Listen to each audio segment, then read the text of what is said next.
Olá, meus irmãos, sejam muito bem-vindos ao canal Álvaro André Ministério Tempo para Ver. Para mim é um privilégio e uma bênção muito especial me dirigir a cada um de vocês que se encontra aí do outro lado, que tem nos acompanhado ao longo desses 4 anos. Para mim é uma bênção toda semana estar aqui e expor as Sagradas Escrituras para cada um de vocês. Eu peço licença para entrar dentro da sua casa e trazer a exposição das Sagradas Escrituras. Eu agradeço por sua audiência e peço que o Senhor Jesus Cristo te abençoe grandemente. Não se esqueça aí de deixar o seu like ou o seu dislike, porque isso aí é muito importante para nós.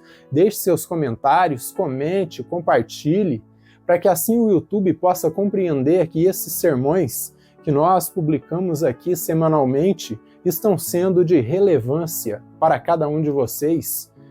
E você que é novo, você que tem acompanhado o nosso canal e ainda não tem se inscrito, eu peço que você se inscreva em nosso canal, clique aí na barrinha de inscrições abaixo do vídeo, para que você venha fazer parte desta família que a cada dia tem crescido mais. Você tem a sua liberdade de comentar, compartilhar, para que assim o YouTube possa entregar e mostrar este sermão para mais pessoas. Para mim é uma honra entrar na sua casa também toda semana e expor a palavra de Deus. Então, sem mais delongas, quem estiver com a sua Bíblia, abra comigo aí no Evangelho segundo São Marcos, no capítulo 3, a partir do versículo 7 até o 12. É a sequência de nossa exposição aí no Evangelho de Marcos. E diz da seguinte maneira: E retirou-se Jesus com os seus discípulos para o mar, e seguia-o uma grande multidão da Galiléia e da Judéia, e de Jerusalém e da Idumeia, e de além do Jordão, e de perto de Tiro, de Sidom, uma grande multidão que, ouvindo com grandes coisas fazia, vinha ter com ele. E ele disse aos seus discípulos que tivessem sempre pronto um barquinho junto dele por causa da multidão, para que não o oprimisse, porque tinha curado a muitos de tal maneira que todos quantos tinham algum mal se lançavam sobre ele para lhe tocarem. E os espíritos imundos, vendo-o, prostraram-se diante dele, e clamavam, dizendo: Tu és o Filho de Deus. E ele os ameaçava muito, para que não o manifestassem, não o trouxessem a público. Amém? Vamos inclinar nossos rostos e assim falar com o Deus Todo-Poderoso e pedir que Ele nos ilumine neste dia com a exposição de Sua gloriosa palavra. Então, fechemos os nossos olhos e vamos falar com o Deus Todo-Poderoso. Amado Deus, no nome do Senhor e Salvador Jesus Cristo, nós estamos em Tua presença e em Tua presença nós permaneceremos para sempre. Amado Pai, pedimos que o Senhor nos abençoe neste dia e que o Senhor nos permita compreender a Sua palavra, Pai. Que a Sua palavra, Pai, seja lida, explicada e aplicada de forma correta e coerente com o contexto do texto sagrado. Que Tua palavra, Pai, possa ser magnificada em nossas vidas, Pai, e que nós possamos compreender de fato a Sua palavra, Pai. Que este sermão, Pai, possa ser a exposição clara das Sagradas Escrituras através da unção do Teu Espírito Santo. Eu peço que o Senhor abençoe todos os nossos telespectadores, Pai, que o Senhor possa dar uma bênção muito especial para eles neste dia através da exposição de Sua palavra, Pai. Peço que o Senhor lhes abençoe, que o Senhor lhes guarde, que o Senhor esteja conosco neste dia, Pai. No nome do Senhor Jesus Cristo. Amém e amém. Pois bem, queridos amigos, então seguimos com as nossas exposições no Evangelho de Marcos. Depois do seu último embate, do seu último confronto com os fariseus, Jesus ele se retira.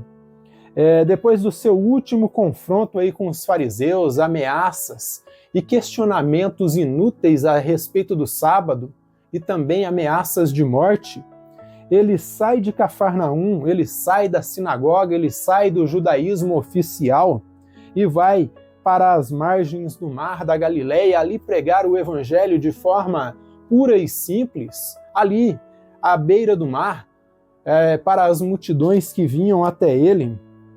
Então, ele vai para longe da Judéia, da religião oficial que não estava pronta para ouvir a sua mensagem, mas ao contrário, os fariseus queriam calá-lo e estavam dispostos a tudo. Eles estavam levando isso muito a sério, as últimas consequências, ao ponto de se aliarem com políticos espúrios e sujos herodianos para assim deliberarem como matariam o Senhor Jesus.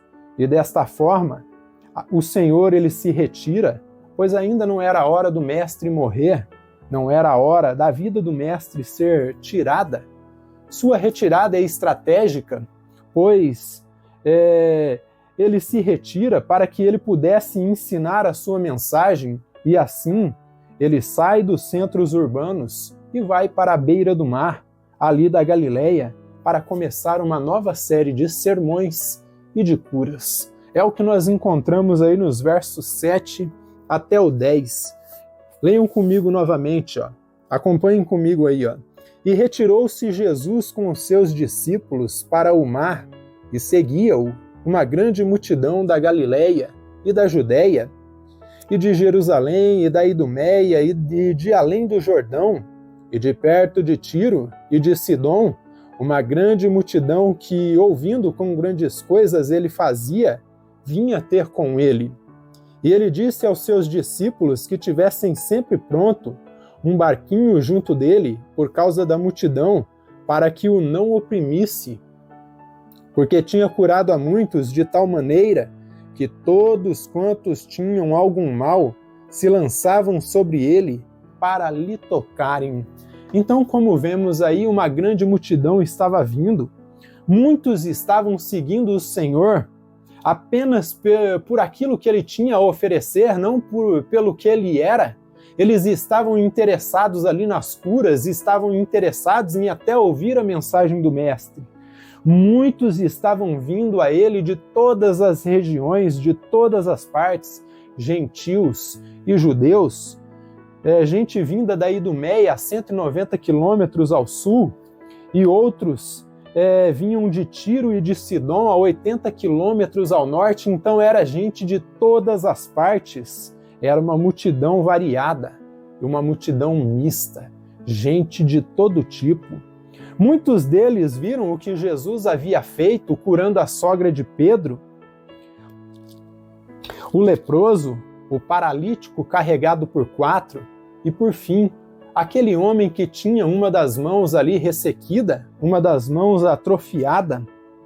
Isto fez a fama do Mestre correr por todas as regiões, atraindo pessoas de todo o tipo e de territórios distintos. Havia curiosos, havia outros que eram apenas interesseiros, como o Judas Iscariotes, que para ele seguir a Jesus era apenas uma oportunidade de ganhar dinheiro. Outros só queriam ouvir a mensagem do Senhor, mas não queriam se arrepender dos seus pecados, não tinham interesse de se aprofundar ali em conhecer a mensagem do Mestre e aplicar aquela mensagem em suas vidas.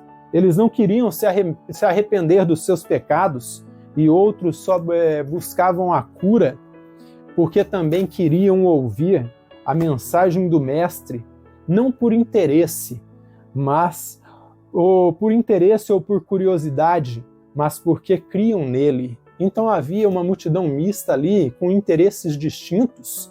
Alguns só eram curiosos, mas não queriam crer na mensagem. Outros eram interesseiros, e outros tinham sim o interesse de ser curados de suas mazelas, mas também estavam tendo o interesse de ouvir, e não apenas ouvir, mas aplicar a mensagem do Mestre em suas vidas. Agora a pergunta que fica para mim e para cada um de vocês, queridos amigos, é a seguinte: a qual grupo nós pertencemos? De qual grupo nós somos? Somos interesseiros? Somos incrédulos?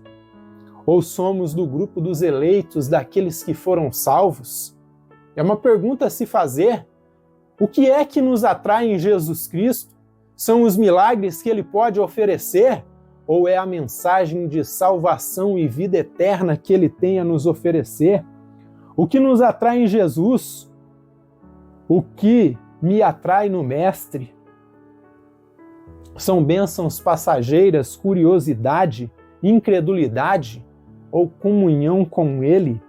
Temos que pensar sobre isso. Será que estamos todas as semanas, domingo tras domingo, em cultos, participando da IBD, de escolas bíblicas dominical, pelo interesse de receber apenas bênçãos terrenas de Jesus? Ou estamos indo para as atividades em nossas igrejas com o interesse de ter comunhão com o Salvador? É necessário pensarmos sobre isso. Meus irmãos, a real é que a maioria das pessoas naquela multidão, eles não queriam de fato estar com Jesus.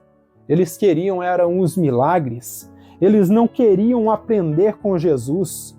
Eles queriam os movimentos. Eles queriam os sinais extraordinários que eram uma característica do Divino Mestre.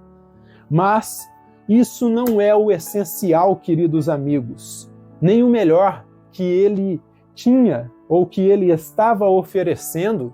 E o porquê? Porque a fome, vocês sabem, nós comemos agora e daqui a poucas horas nós temos a necessidade de comer de novo. Nós nos alimentamos agora e poucas horas depois nós queremos comer novamente. Você é curado de uma doença hoje. Amanhã pode ser que você contraia uma doença muito pior do que aquela que você foi curado. Um demônio é expulso e depois ele pode retornar com mais 7 e o último estado do homem é pior do que o primeiro. Talvez vocês estejam se perguntando: ô Álvaro, por que você está falando isso? Isso é muito duro, isso é negativo. Seja mais positivo.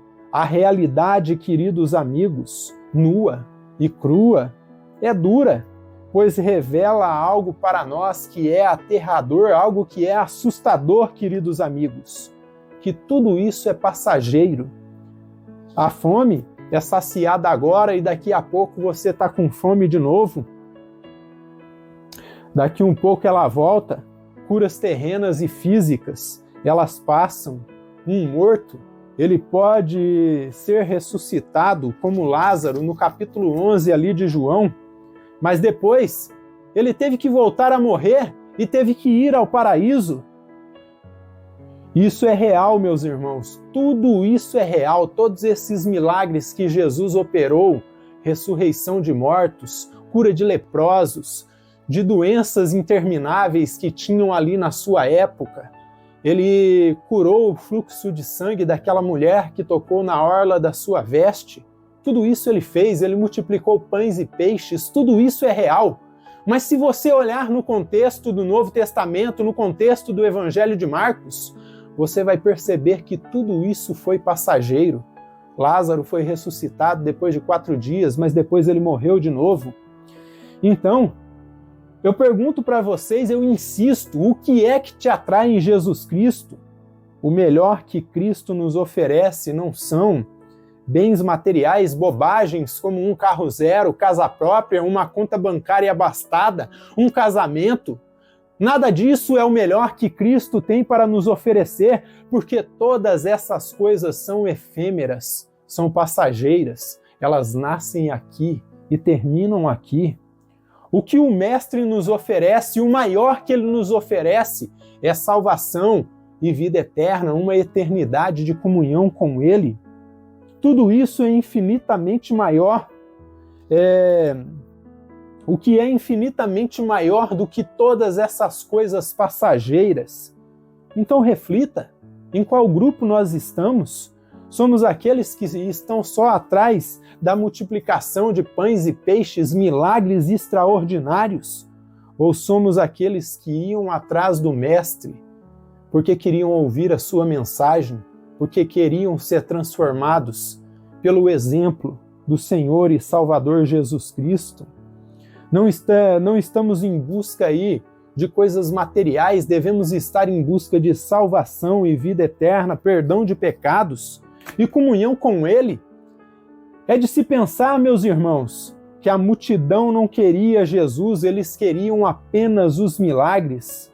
Então, cuidado, pois você pode passar a vida inteira atrás de milagres, de igrejas abarrotadas de pessoas, passar a vida toda atrás de coisas passageiras e no final perceber que você esteve o tempo todo longe de Deus, porque você não estava atrás de Deus, você não queria a Cristo, você queria os milagres e não o Cristo que operava os milagres.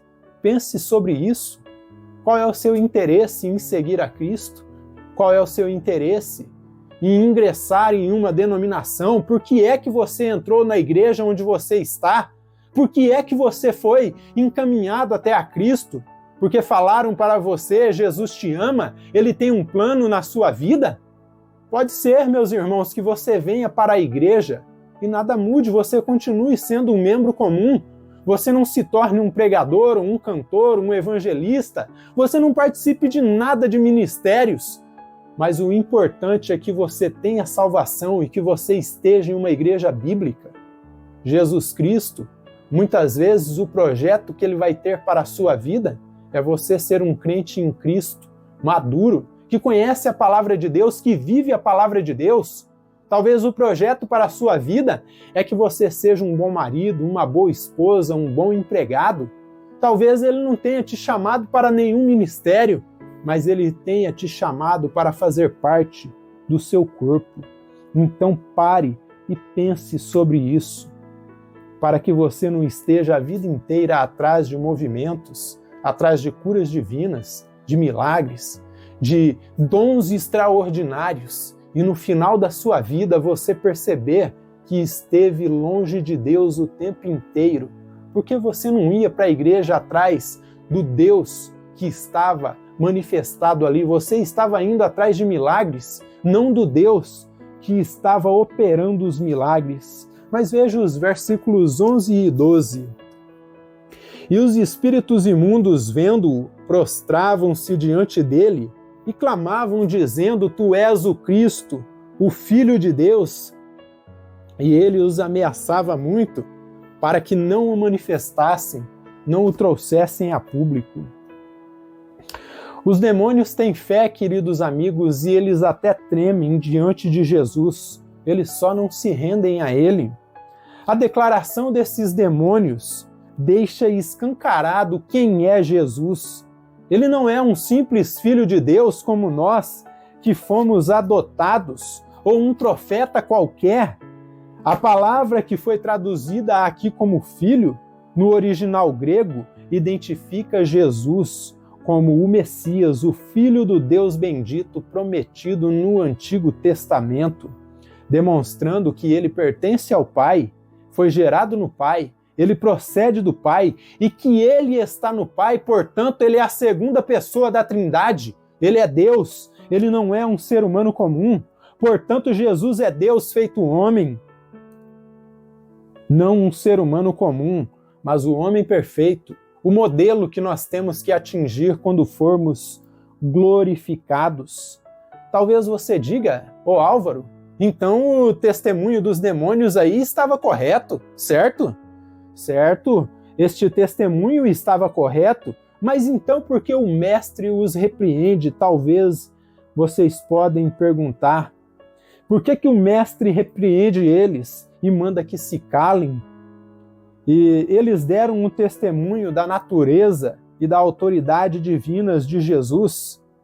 Ele não aceita, pois o seu ministério não necessita e não precisava ser credenciado, ser validado pelo testemunho de demônios, e nem que os homens chegassem ao conhecimento da verdade pelo testemunho dos demônios, ou fossem convencidos da verdade através deles. Jesus desejava que os homens fossem convencidos da verdade pelo testemunho do Espírito Santo, como diz lá em João 16, 7, 8, que ele nos convence do pecado, da justiça e do juízo.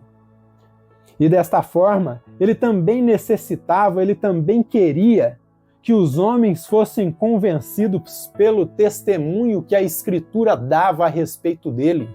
Por isso ele disse para os fariseus: vocês examinam as Escrituras, porque nelas vós cuidais ter a vida eterna, saibam que elas dão testemunho de mim. Jesus não desejava testemunho de demônios, pois os fariseus o acusavam de ser um falso profeta, que operava milagres dirigido por Belzebu, que era o príncipe dos demônios. E se ele aceitasse o testemunho desses demônios, isso validaria a tese dos fariseus e confirmaria que ele tinha ligação com os demônios.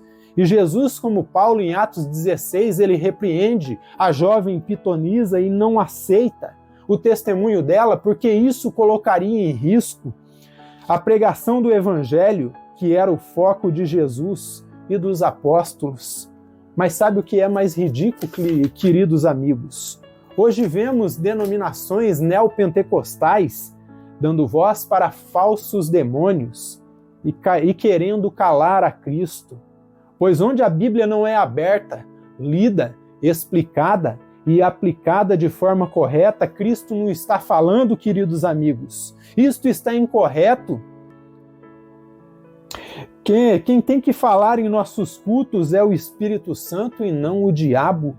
O Espírito Santo só fala quando a Bíblia está no centro. A associação com atividades demoníacas maculam o culto solene, o culto sagrado, e interrompem o fluxo da pregação do Evangelho, que é o foco do nosso Senhor. Igrejas têm retirado a exposição da palavra de Deus e colocado inúmeras atividades no lugar, inúmeros eventos, tais como palestras motivacionais, apresentações teatrais, sessões de psicologia, sociologia, teologia da prosperidade. Tudo isso está mal. Campanhas não sei lá do que, misticismo e um maldito fake exorcismo. Tudo isso é obra da carne que está a serviço do diabo e não de Deus. Vigiemos, pois nem todo aquele que se diz ser um pastor é pastor de fato, e nem tudo aquilo que se apresenta como igreja é igreja verdadeira. Muito menos o evangelho sendo pregado de fato. Devemos, à luz da Bíblia, queridos amigos, examinar denominações, examinar pregações e examinar pregadores. Nem todo aquele que diz Senhor, Senhor entrará no reino dos céus. As multidões foram atraídas para Jesus, queridos amigos, por causa dos milagres operados por Cristo. A grande maioria conhecia o Mestre só de ouvir falar, pois só ficava orbitando em coisas terrenas e passageiras. Eu quero dizer para você que me escuta, talvez você que me escuta nesses momentos tenha sido atraído para Cristo por saber que Ele é Deus e que Ele é poderoso para operar milagres e operar curas, expulsar demônios e tirar mortos da sepultura. Talvez você ouviu o testemunho de um conhecido ou de um parente próximo e com isso foi para alguma denominação em busca de milagres passageiros. Mas eu quero dizer para você, não fique orbitando estas coisas, pois, como dito, elas são passageiras, elas começam aqui e terminam aqui. Você não deve estar olhando para coisas terrenas, você deve olhar para o maior que Cristo tem a oferecer, que é a salvação e uma eternidade de comunhão com Ele. É isso que Jesus tem a oferecer para nós, algo muito maior e muito melhor do que tudo isso, maior do que essa vida pequena e passageira que nós temos. É salvação e vida eterna. Pense sobre isso. O que é que te atrai para Jesus Cristo? Na exposição passada, nós poderíamos estar falando de algo mais ou menos nesse sentido. Talvez aquele homem da mão ressequida, talvez estivesse buscando apenas pela cura, mas quando ele chegou ele compreendeu a mensagem de Jesus Cristo, ele recebeu a cura na sua mão física, mas também recebeu cura na alma. Por fim, o que você precisa entender, o que eu preciso entender e que todo ser humano precisa entender, é que nós temos uma doença mortal, uma doença infecciosa que médicos humanos, médicos terrenos jamais conseguirão curar. Essa doença se chama pecado e o único que pode curá-la é o nosso Senhor e Salvador Jesus Cristo. O que precisamos é salvação e arrependimento. Devemos entender que somos pecadores, que fomos maculados pelo pecado e que necessitamos ter um encontro genuíno com o Senhor Jesus Cristo. O que precisamos é de arrependimento e de reconhecimento de nossos pecados. O que deve nos atrair a Jesus é a sua palavra. O que nos conduz à salvação e não coisas terrenas, coisas passageiras. Não é a cura física, não são os bens materiais, não é o dinheiro, não é a prosperidade, não são bens materiais, não são pensamentos positivos, sessões coachings que vão nos atrair para Jesus. Muitas vezes Jesus vai trazer um discurso duro, mas que vai te colocar contra a parede, vai mostrar do que você realmente precisa. Você precisa de salvação, eu preciso de salvação, eu preciso de um Salvador, você precisa de um Salvador. Precisamos entender que só Jesus pode curar essa doença mortal. O que nos atrai em Jesus deve ser a sua palavra que nos conduz à salvação e vida eterna.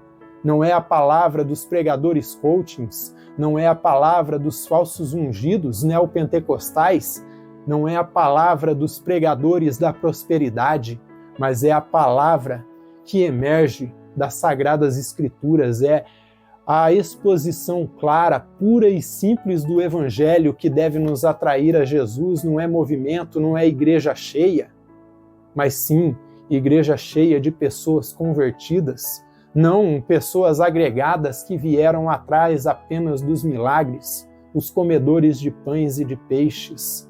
Nós temos sim que chegar até os eleitos, e para chegarmos até os eleitos temos que pregar a palavra de Deus de forma clara, pura e simples, pois só a exposição clara das Sagradas Escrituras levará o homem ao conhecimento do seu próprio pecado e de que necessita de salvação e vida eterna. Então eu insisto, o que te atrai em Jesus? É o que ele tem a oferecer ou o que ele é, o nosso Salvador? Amém? Que Deus nos abençoe grandemente.